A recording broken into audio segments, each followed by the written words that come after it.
आपका स्वागत है। दिन भर की खबरों के साथ मैं हूं रेखा शर्मा। अलवर शहर कोतवाली थाना क्षेत्र के 2/121 स्कीम नंबर 10B निवासी विजय भारत शर्मा की अज्ञात कारणों के चलते मौत हो गई। स्थानीय नागरिकों की सूचना पर पहुंची थाना पुलिस ने मृतक के शव को स्थानीय सामान्य चिकित्सालय की मोर्चरी में रखवाया है। पुलिस ने जानकारी देते हुए बताया कि मृतक अविवाहित था, जो स्वयं के मकान में रहता था, जिसके मृत पाए जाने का मामला दर्ज कर जांच शुरू कर दी गई है। फिलहाल मौत के कारणों का कोई खुलासा नहीं हो पाया है।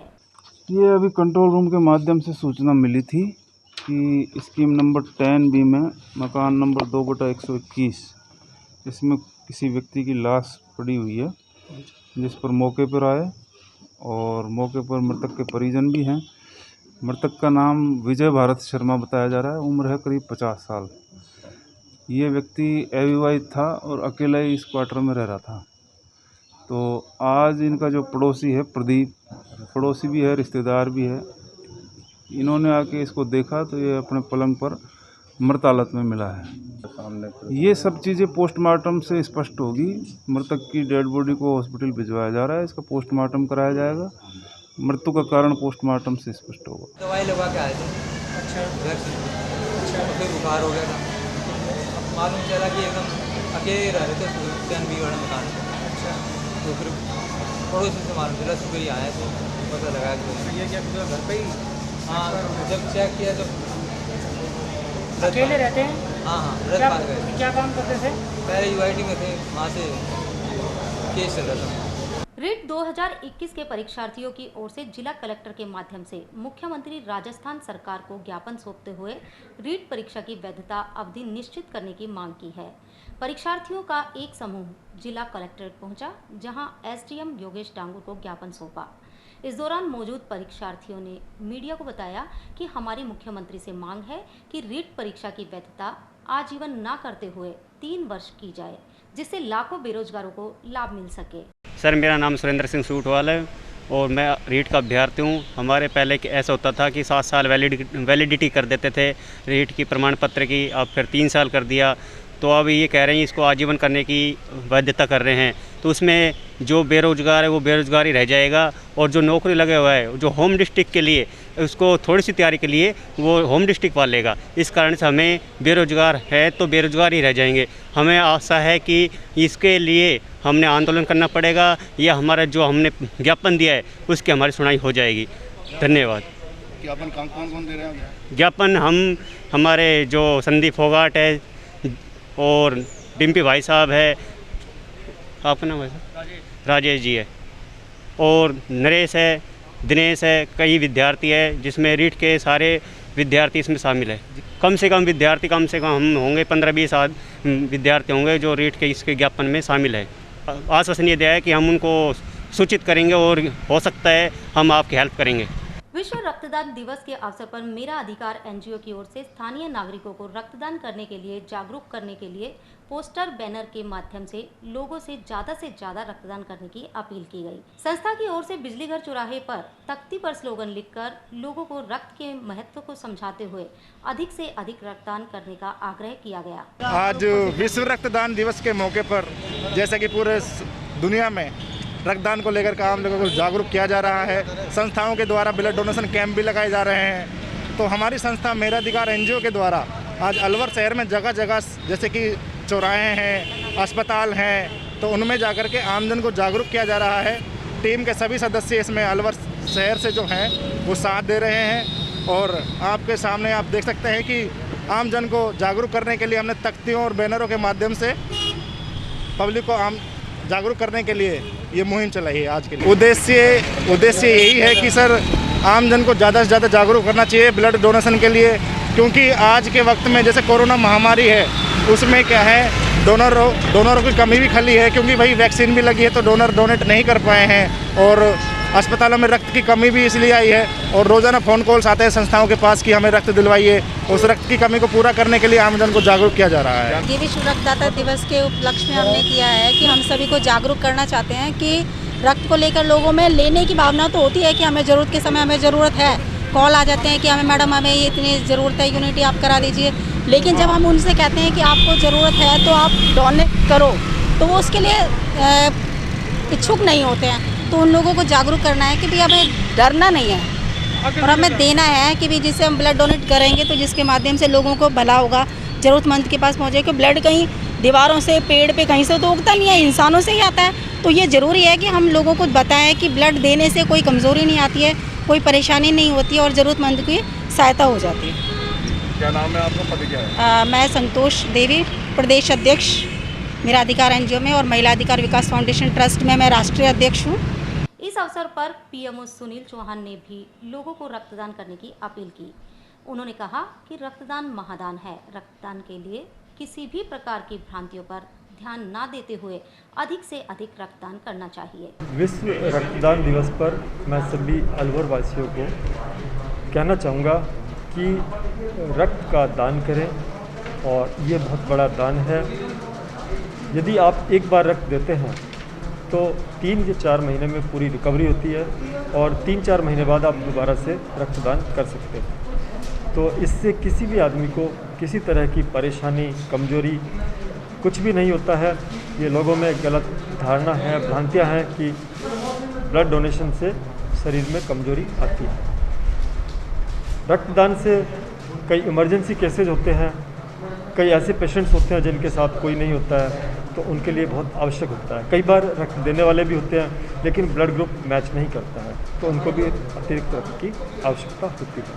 और कुछ पेशेंट्स हैं जिनका डायलिसिस होता है, हीमोफीलिया है, जिनको बार बार ब्लड एक्सचेंज करना पड़ता है, तो उनके लिए भी एक रामबाण है। तो रक्तदान करें, अंग दान करें, नेत्रदान करें। ये सभी दान उन दानों से ज़्यादा अच्छा है कि जो नगद दान करते हैं। कोविड जैसी महामारी में अलवर के सामान्य चिकित्सालय में कोविड वार्ड में कार्य करने के लिए लगाए गए अस्थायी वार्ड बॉय व अन्य कर्मियों को महामारी के केसों की संख्या कम होने के साथ ही हटाने की प्रक्रिया शुरू हो गई है। इन युवाओं को सरकार की ओर से दिए जा रहे वेतन में भी ठेकेदार ने कैंची चलाते हुए तय की गई राशि भी नहीं दी है। इन अस्थायी कर्मियों ने सोमवार को सामान्य चिकित्सालय में नारेबाजी करते हुए उचित काम के उचित दाम दिलाने की मांग की। इस दौरान मीडिया के समक्ष इन बेरोजगार हुए युवाओं ने ठेकेदार व विभाग की साठगांठ को उजागर किया।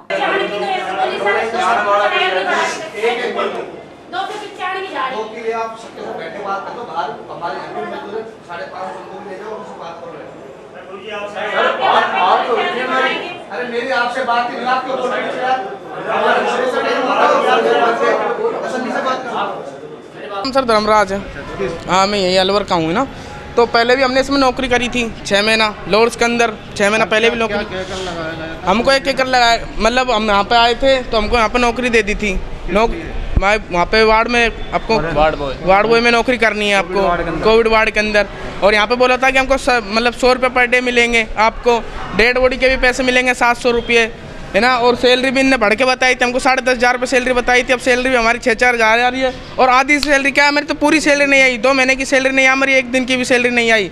और अभी इन्हें मनचाह जब लगा लेते हैं, मनचाह जब हटा देते हैं। अब हमको हटाया जा रहा है और हम बोल रहे हैं कि हमको कहीं जगह दो, तो बोल रहे कहीं जगह नहीं है। और हमारा ठेकेदार बोल रहा है कि मेरे ऊपर केस कर दूँ, ज़्यादा दिक्कत है तुमको मेरे ऊपर केस कर दूँ। पीओमो मिलने के लिए सरकारी धंधे सब डपटे, कोई नहीं सरकार, कोई ठेकेदार ये कराएगी। मेरा नाम रवि है। हमने पिछली साल भी सबों ने काम किया था उधर कोविड वार्ड के अंदर। कोविड वार्ड के अंदर कोई जाने के लिए यहाँ से तैयार नहीं थे। पक्के नौकर एक नहीं पहुँचे सफाई वाले, सिर्फ एक आनंद जी थे जो वहाँ पे गए थे, वो भी आयशों के लिए थे। बाकी सारे कच्चे लेबर वालों ने ही संभाला था। बाकी कच्ची लेबर वालों से मेहनत करवा ली गई। ये बोला गया कि तुम्हारे जो पैसे हैं वो आपको मिल जाएंगे। हमको आश्वासन दे के वहाँ से हटा दिया गया। उसकी फ़ोटोकॉपी हमारे पास पड़ी है, आज भी पड़ी है वो रद्दियों में। अपन उसके लिए लेखा जोखा कुछ नहीं है। यहाँ पे आते हैं होगा। अब दोबारा वो कोरोना चला गया है तो अब ये बोल रहे हैं कि तुम्हारी सैलरी लो और आगे से ऑर्डर आए हैं कि आप हट जाओ। सर हमको गली में से उठा के लाए, वापस गली में फेंक रहे हैं। जो पक्के नौकर सर, हमको तो हमारे 100 रुपये वो जो कोविड वार्ड के मिल रहे थे वो मिल जाने चाहिए। और 700 रुपये बॉडी वाले, ये 700 रुपये जो पीओमओ को साहब के खाते में जा रहे बताए। और जो 1 महीने का हमारे जो पीएफ वगैरह कटता है उसको भी मना कर दिया गया है। अब वो कहते हैं कि आगे से ऑर्डर आएगा, पीओमओ साहब से बात करो। पीओमओ साहब मिलने के लिए तैयार नहीं है। सर हम क्या करें? इधर पीएमओ ने इन लोगों को कार्य पर लगाने से लेकर हटाने के मामले में पल्ला झाड़ते हुए कहा कि हमारी ओर से ठेकेदार को पूरा भुगतान किया गया है। हमें कार्य की आवश्यकता थी, इसलिए ठेकेदार के माध्यम से लगाया गया था, जिसका पूरा भुगतान हमने कर दिया है। जिन भी कर्मचारियों को कोविड के दौरान लगाया गया था, उनका सबका पेमेंट नियमानुसार समयानुसार हो रहा है और हमारी तरफ से पेमेंट जा रहा है। उनकी समस्या यह है कि हमारा पीएफ काटा जा रहा है। यदि कोई कर्मचारी 15 दिन 1 महीना काम करता है तो पीएफ तो उसका भी कटता है, क्योंकि सारा पेमेंट अकाउंट पे होता है, ट्रांसफ़र होता है, तो उसमें पारदर्शिता बनी रहती है। अभी आपसे मिले भी थे ये लोग, इनका तो दूसरी बात थी कि हमको लगाया गया, अब हमको हटाया जा रहा है। तो पहले हमको कार्य की आवश्यकता अधिक थी, हमारे पास मरीज बहुत ज़्यादा थे, इसलिए हमने ज़्यादा कर्मचारी लगाए हुए थे। अब कार्य के अनुसार हम कर्मचारियों को कम कर रहे हैं।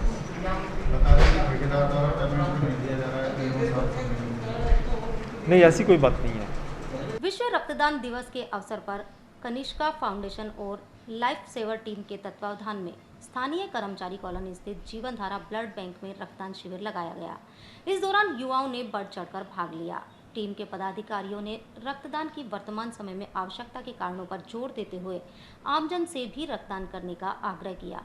आज 14 जून 2021 विश्व रक्तदाता दिवस के उपलक्ष्य पर लाइफ सेवर टीम एवं कनिष्का फाउंडेशन के तत्वावधान में जीवन धारा ब्लड बैंक में रक्तदान शिविर का आयोजन किया जा रहा है और अब तक हम 11 यूनिट रक्तदान एकत्रित कर चुके हैं। और इस कोरोना महामारी को मद्देनज़र रखते हुए ब्लड बैंकों में आई रक्त की भारी कमी को मद्देनज़र रखते हुए और विश्व रक्तदाता दिवस के उपलक्ष्य में मानव समाज की सेवा के लिए यह रक्त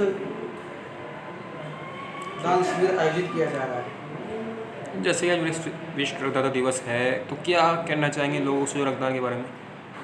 लोगों के मन में भ्रमित है, लोग के रक्तदान करने से कमजोरी आती है, मगर ऐसा कुछ नहीं है।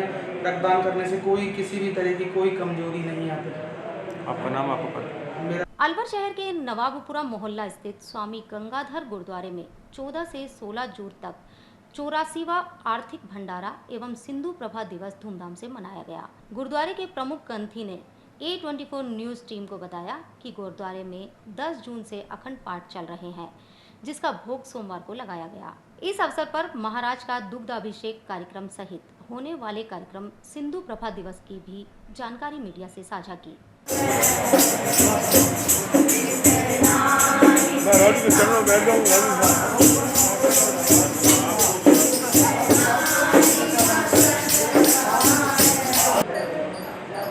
आज मोहल्ला नवाबपुरा स्थान स्वामी गंगाधर जी महाराज जी के स्थान पर अलवर में 84वां स्वामी जी का वार्षिक भंडारा है, जो उनकी मीठी याद, उनकी स्मृति में मनाया जाता है। जो पहले पाकिस्तान में मनाया जाता था, उसके बाद अब जब से यहाँ हम हिंदुस्तान में स्वामी जी का स्थान स्थापित हुआ है, तब से यहाँ बड़ी श्रद्धा और धूमधाम के साथ सेवादार संगत इस पर्व को मनाते हैं। और इस स्वामी जी के भंडारे से दूर दूर से सेवक आते हैं, जयपुर से, दिल्ली से, फरीदाबाद से और भी काफ़ी शहरों से आते हैं और यहाँ अपनी मन्नतें मांगते हैं और उनकी मन्नतें पूरी होती हैं और श्रद्धा के साथ वो इस यहाँ पर अपने तन मन धन से सेवा भी करते हैं। और स्वामी जी का स्थान बहुत पवित्र स्थान है। यहाँ पर हर किसी की मनोकामनाएं पूरी होती हैं। जो भी श्रद्धा के साथ आता है उसकी स्वामी जी जरूर सुनते हैं। और ये हर साल 14, 15, 16 जून को मनाया जाता है, जो स्वामी जी के 14 जून को सुबह अमृत टाइम पे, अमृत वेले पे स्वामी जी के स्नान से स्वामी जी का भंडारा साहब शुरू होता है। और उससे पहले स्वामी जी के सेवकों द्वारा पाठ साहिब की लड़ियाँ चलती हैं, अखंड पाठ साहिब की, जो पिछले 5 दिनों से चल रही हैं। तो उसमें भी सेवा बहुत अच्छी तन मन धन से संगत सेवा कर रही है और सबकी मनोकामना पूरी भी हो रही है। इसलिए स्वामी जी के स्थान को पूजनीय और श्रद्धापूर्व माना जाता है। श्रद्धा के साथ साथ लोग बाग अपनी सेवा बहुत अच्छे से करते हैं और खुश होकर इतनी गर्मी में भी लोगों ने, और जो कोरोना का महामारी का समय चल रहा है उसको देखते हुए भी हमारे यहाँ सेवादारों की कोई अभी कमी नहीं है और सब अपनी जो उनकी ड्यूटियाँ हैं अच्छे से निभा रहे हैं। आज क्या क्या कार्यक्रम गुरुद्वारा में हो, कब तक कार्यक्रम चलेगा? आज सुबह स्वामी जी का अभिषेक हुआ है, उपरांत अखंड पाठ साहिब प्रारंभ होकर स्वामी जी का भंडारा साहिब प्रारंभ हो गया है। अब लंगर प्रसाद होगा, अरदास होगी, उसके बाद कल इसी तरह से मनाया जाएगा और 16 तारीख को स्वामी जी के भंडारे को। अलवर शहर के वार्ड नंबर 1 में भी पीने के पानी की समस्या से लोगों का जीना मुश्किल हो रहा है। पीने के पानी के लिए लोगों ने स्थानीय जनप्रतिनिधि से लेकर अधिकारियों तक गुहार लगाई, लेकिन किसी ने भी इनकी ओर गंभीरता से ध्यान नहीं दिया, सिर्फ आश्वासन ही दिया गया। सोमवार को स्थानीय महिलाओं का समूह जिला कलेक्टर कार्यालय पहुंचा, जहां उन्होंने मीडिया के समक्ष अपना दुखड़ा सुनाते हुए शीघ्र समस्या का समाधान करने के लिए जिला कलेक्टर को ज्ञापन सौंपने की बात कही। आज पूजा शर्मा नाम है, वार्ड नंबर 1 से हूँ मैं। हमारे यहाँ 10 साल से पानी नहीं है। पानी की इतनी ज़्यादा समस्या है, टंकी वगैरह लग रही हैं, बहुत आगे लग रही हैं, और वहाँ से भी जैसे सब लेने जाते हैं तो उनके नखरे रहते हैं, और इतनी दूर से भरा भी नहीं जाता, बच्चे छोटे छोटे हैं। पानी की बहुत ज़्यादा समस्या आ रही है, जिसकी मतलब कोई लिमिट नहीं है। तब कहाँ से ला रहे हैं? अब तो टैंक वगैरह डलवा रहे हैं। अब टैंक भी कितना डलवाएं, पानी तो चाहिए ना। पार्षद के पास भी गए थे, उन्होंने भी कोई ऐसी व्यवस्था नहीं करी, बस आश्वासन देते हैं। विधायक जी के पास गए थे, उनका पीए है, उन्होंने भी बस ऐसे बोल दिया हाँ ठीक है, देखते देखते आएंगे, टाइम दे दिया, पूरा मोहल्ला इकट्ठा हो गया, फिर भी वो लोग नहीं आए। कलेक्टर साहब से बात करेंगे, हमारी समस्या का समाधान हो, क्योंकि हम बहुत परेशान हो लिए। हाँ जी सर, मेरा पूनम जांगीड़ और हम 1 नंबर वार्ड से आए हैं, और हमारे पानी की बहुत ज़्यादा समस्या 8-10 साल से। तो हम दूर टंकी है, वहाँ पर पानी को जाते हैं तो लोग ऐसे ही बोलते हैं, यहाँ तुमने उगाई नहीं दी, यहाँ वे नहीं किया। तो हम पानी की बहुत ज़्यादा समस्या है, और हमने बस टैंक डलवा रखे हैं, उसमें से कोई ना आर लगवा रहा है, कोई के बस की नहीं है आर लगवाने की, तो हम उसमें से ही पी रहे हैं। 1-2 बाल्टी ले आते हैं तो 1-2 बाल्टी ले आते हैं पीने के लिए, और बस उससे ही काम चलाते हैं। संजय शर्मा के पास उसका पिया ने बोली थी आपके पास पूरब क्या है, आपको नल ओढ़ दे। तो हम मैंने कहा सर हमारा तो पूरब, हम खुद ही पूरब है, और क्या पूरब है हमारे पास। अगर रजिस्ट्री का मकान लेना बस के होते तो बढ़िया कॉलोनी में नहीं रहते क्या हम। तो सर हमको पानी नहीं चाहिए, कि हम इंसान नहीं है क्या हम भी तो इंसान ही है। जो बड़ी बड़ी कोठियों में रह रहे वो भी इंसान ही है, हम भी इंसान ही है। कुछ भी हो जाए सर, हमको पानी की व्यवस्था करवाई जाए।